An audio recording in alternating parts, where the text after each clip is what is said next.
This podcast recording is brought to you from the staff and friends of IBSLife.net.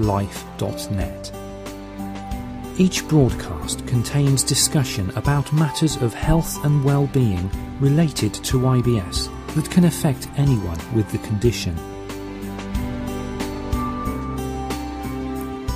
All views expressed within these podcasts are personal opinions only and must not be construed as medical advice.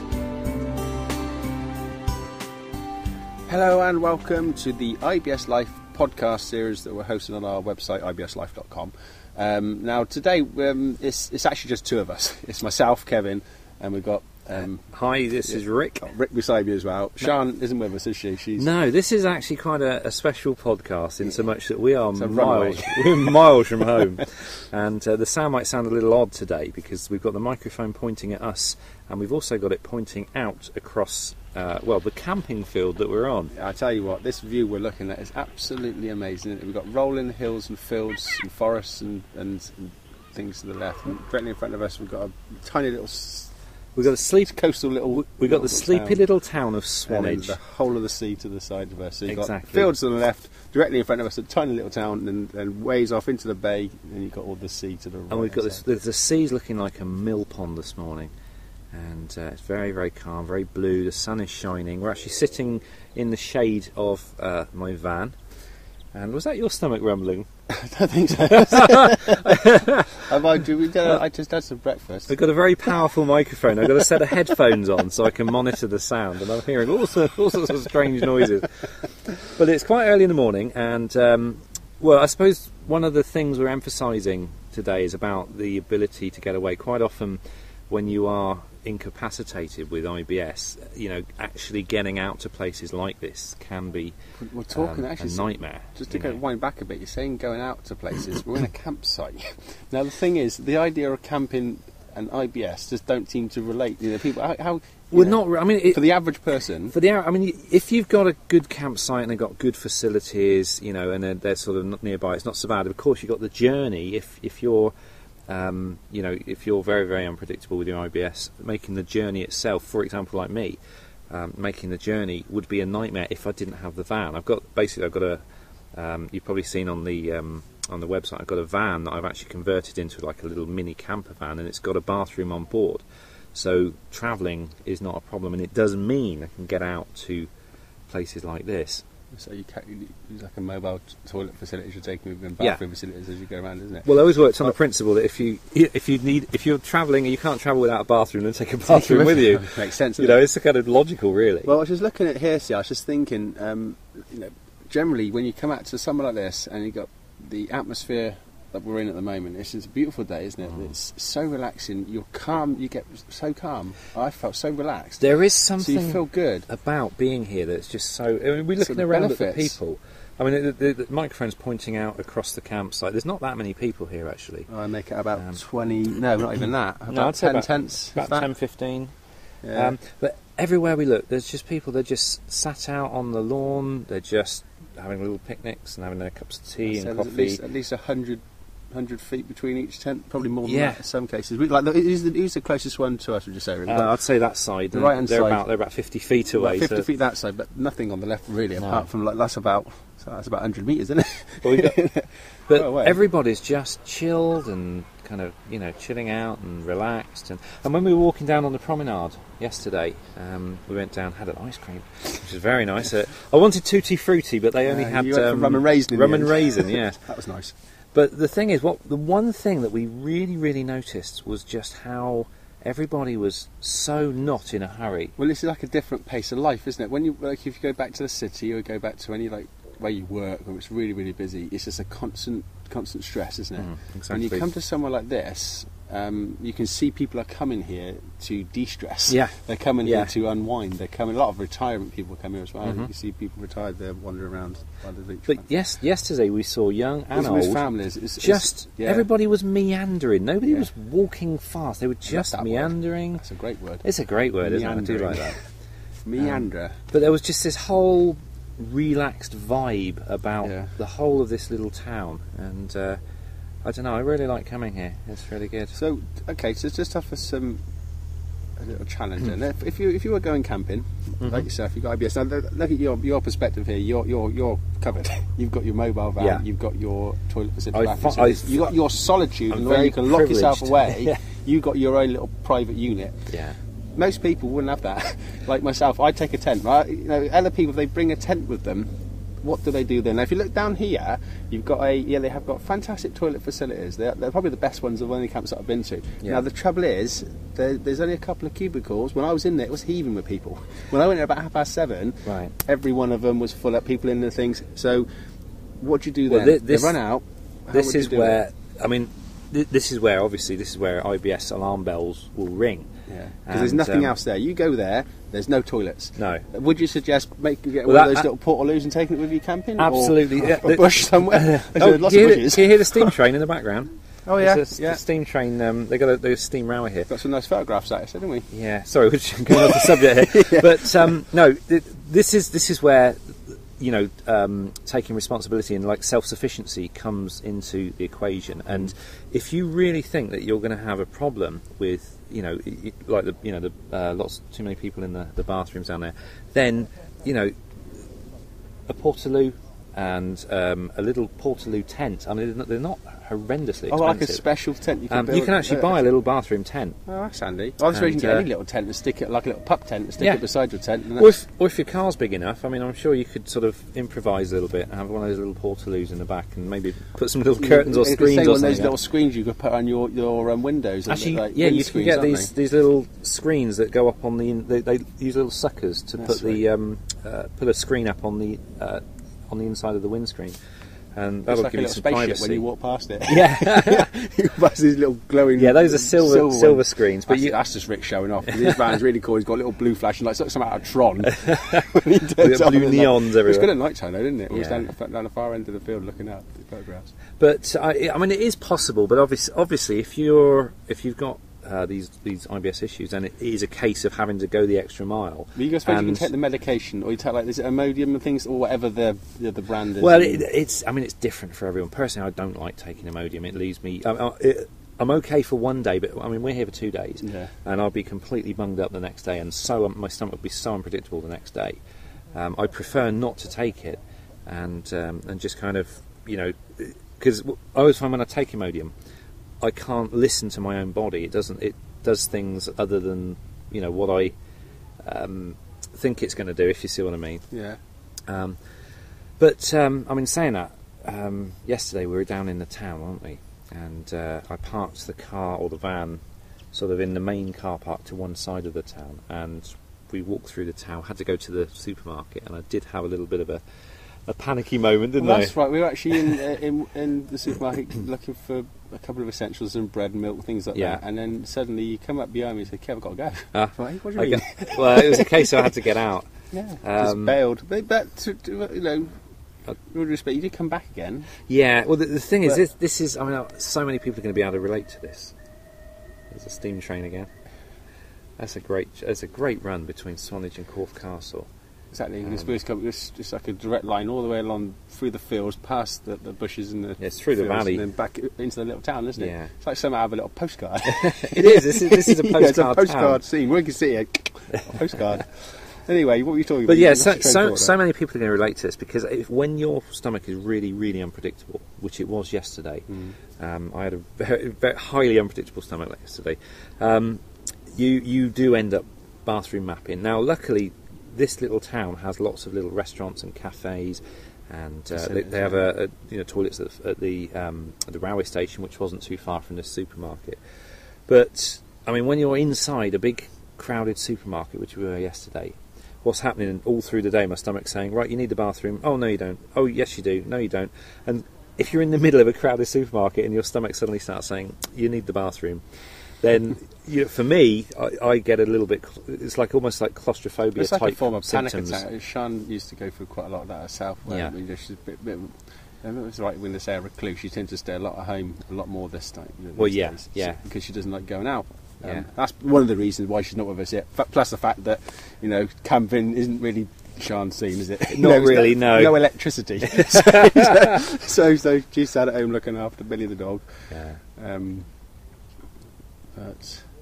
So one thing I was going to say as well is we've talked a little bit about toilet facilities and how to make setting your own ones up. We've talked about, effectively going into a town, you look for, like you say, mapping out, trying to find places to go to. That's what IBS sufferers do instinctively. They bathroom map. Okay. Now, the beauty of coming to a town like this is I've been here so many times. I know where they all are. But obviously, if this is a new experience, a new town, it's much more stressful because you don't know where all the bathrooms are. Although most places like this will have pubs you and probably restaurants clock them as you walk around anyway. Exactly. As you're doing it down there, you're saying, well, that's there. That's 100 metres from there. That's called bathroom mapping. Yeah. But the thing I was going to say, so we've covered that. The diet. Now, when you're places like this, your diet tends to change. Oh, sorry, bashing thing here, bang, bang, bang, bang. No, the diet tends to be a bit more relaxed. And e.g., you're making barbecue food, potentially you're eating a lot of ice creams. You tend to eat a lot of rubbish. Yeah, yes. a lot of stuff that isn't really conducive to good health, is it? The thing is, it doesn't. How it really aggravates the IBS. Yeah. Even today, I mean, like I say, we had a lot of junk food yesterday, and I know today I'm going to be very unpredictable, but we're going to have the van with us today, so it's not so bad. But what are we planning to have for dinner tonight then? I haven't got that far, but I think we're going for fish and chips. It's pizzas, wasn't it? I fancy fish and chips. We had fish and chips yesterday. Actually, that's your problem. You sound like my mother. She's like, you had chips yesterday? We had fish and chips yesterday, and we had kebab yesterday. So and it's pizza today. That's really bad, isn't it? Really Pizza, really bad. I think they're good prices. Really bad for IBS. Are they? Well, bread, aren't Well, it's just bread and cheese, isn't it? I suppose. Yeah. Yeah, cheese, dairy. See, one of the things I've recently tracked down to really give him my IBS aggravation is dairy products, especially milk. I've actually cut milk out. Really? Could you see yourself lactose intolerant? I don't know if it. I don't know what been tested at a doctor's for it. I don't know what the criteria for lactose intolerant is, but I know when I stop drinking milk, my IBS symptoms improve pretty well. They significantly, to sort of notice quite significantly. But one of the things we were talking about earlier was a big noisy van going by. Maintenance, isn't it? I think. Yeah. But one of the things we touched on earlier was about when I did that experiment where I was just eating only natural foods and natural organic foods, nature's food. Most of it was sort of raw, a little bit of sort of cooked, steamed vegetables and things. My stomach was completely okay. So a lot of this really genuinely is self-inflicted. Well, that goes in what I was telling you about the other day, wasn't it, Rick? About the natural energy diet that I was reading about. With the water. Just drinking up to a gallon a day, and that sounds like an awful lot. Really, it's about a gallon, half a gallon. Sip throughout the day. It's not just so bad, constantly drinking water. It helps filtrate the body. It helps move out toxins throughout the body. Like I said, I've read this from, I can't remember what the book was called. What was it called? It was a John Gray book. Right. Change Your Life or something like that. Was it Change Your Life? I can't remember. But anyway, John Gray. Something called Change Your Life, John Gray. To look at for that. It's a good book. But one of the things he talks about is a natural energy diet where you're drinking a lot of water. You try and purify the food you're eating a lot more. So you're basically eating watery-based foods. Yeah. Like certain fruits. But then they're saying that sometimes would fruits be a fruits are big trigger food, especially for IBSD people. Right, I see. Possibly. Yeah. I mean, this is the thing with IBS. It's different for everybody. But the best advice I can say then is instead of saying you don't want to be giving advice. No, of course not. No, that's what doctors do. It's not advice. It's something that I would suggest, or something that for anybody really, is you find obviously the closer to natural food is surely going to be better for you than any kind of processed food you could ever have. So therefore, I have to agree with that. With that experiment, so if you can't have your fruit, then you change it. You have nuts and pulses and stuff like that. If that's not good for you, you try. Well, you should. I mean, you should have a mix, shouldn't you? Nuts, pulses, fruits, vegetables, the whole things. But all nature provided rather than sort of factory provided. But I mean, most people sort of know that anyway. But actually sticking to that diet is like going on a diet. So many people fail at diets because they're so hard to keep up. That's right. And it's the same with this IBS thing. It's all very well me saying, all you got to do is eat natural foods. Well, you actually try doing that in reality, and it's really, really hard to do. I'm saying that from this lifestyle perspective. See, I'm not probably the best person to talk about this because I do this anyway. But the one of the things it does say on this is if you say you've got an addiction to some sugary-based foods, or you've got an addiction to like some fatty-based or salty-based foods, normally what you do, you tend to grab them, But what they say, instead of going for that instant reflex action to go and get that stuff, get a glass of water instead. Now this might sound so is it workable? Can you do this sort of thing? But yeah, just try it. Instead of going for your Snickers bar or whatever, drink a glass of water instead. You know, and after a while, according to this book, it says that you will actually start to your natural hunger starts coming back. You won't crave these sweetie foods. You'll find, you know, better stuff that is healthier for you will start tasting better for you. Your taste will come back again. Yeah. You know, at the moment, most people's tastes are sort of like diluted because of the it's just sugar and salt and fat, isn't it? You know, so and of course that gets through your body, and I'm sure that's got something to do with some of the problems that you can get as well. Well, one of the things I've recently read about as well, and I can't remember where I saw it, but it seems to make sense. What this article said was, if you have a fatty meal, you know, with fat in it, if you drink like a cold drink after it, say like you go for a curry and you wash it down with a cold beer, what happens is as soon as that ice cold liquid goes down and makes contact with the food in your stomach, all of the fat basically solidifies, turns to like lard inside your stomach, which is quite possibly the worst thing that can happen. So what book was this you read this in? Because like I said, that contradicts everything I've just said about my book I read. I'm trying to think what book it was. But when you think about it, well, it does make sense. I mean, if you've ever poured fat away down the sink and then try to flush it down with cold water, next thing you know, your entire U-bend is solid with fat. It's exactly what's happening inside your stomach. And what I read as to counter that was to if you're going to have a drink after a meal, you have a hot drink or a warm drink, like warm water that's sort of just slightly warmer than body temperature, so that the fat doesn't solidify. And one of the things in this book that I read, and I can quote the book and the author. So there you go, John Gray, Change Your Life. I think I can't remember the exact title. It was Change Your Life or something. Right. But he does say that if you do eat some bad food or you eat some of this stuff, then down it with a glass of water afterwards, because it helps. Glass of warm water. But yeah, there you go. So best of both worlds. That's what I would say. Together, yeah. So therefore, you're using the same logic that I've just said with what you've just said. Yeah. You know, because that's one of the troubles. That's one of the problems that I think everyone gets, no matter what you're doing. You read something somewhere from what you consider a verifiable source, and it says to do this thing. And then you read another perspective from what someone else would consider to be a verifiable. So we get this all the time. Me and Rick get this all the time with some of the things we talk about. You know, but the thing is, in contradiction. It's just debating, isn't it? Because there's sometimes you'll say, well, this person said this and this and this, and it's all recorded in this and this and this, and then I'll say something else as well, completely different. It's recorded by someone else, completely different. Yeah. It's then up to you to make your own mind what works for you. So you know, that's one of the challenges. Don't just take whatever someone says to you as fact, ever. You know, it's a fundamental thing. You've got to make your own minds up. Of trying stuff, isn't it? Exactly. And do diaries, log it. Being selective about what you choose to believe and what you choose not to believe. Well, not necessarily believe, but what if it works for you, then run with it. Yeah. But it may mean taking a little bit from one source, a little bit from another source. Exactly. Because like we've just done there, we've taken two different methodologies, basically, where you said don't drink water. Don't drink cold water. Don't drink cold liquid. Cold liquid. And I say drink it after you've had this stuff, or have a sip afterwards. Yeah. We've merged them together and we come up with our own one. Okay, well there you go. Warm water, you can have it. So it works. Yeah, absolutely. So, right, I think it's about time we tied this podcast up. Yeah, we'll wrap it up. It's the morning's moving on, isn't it? And the sun's gone in. Where have you gone? He's just taking a bit of a break behind that cloud. We'll be back in a minute. I want to go to the beach. I was going to bring my boat actually, but we thought it would get in the way. Are you going to go for a swim? Do you think? I've brought my wetsuit. I don't know if I'm going to actually swim today. I might have a paddle. Well, I've bought my my snorkeling gear, so I might. See now that's fun.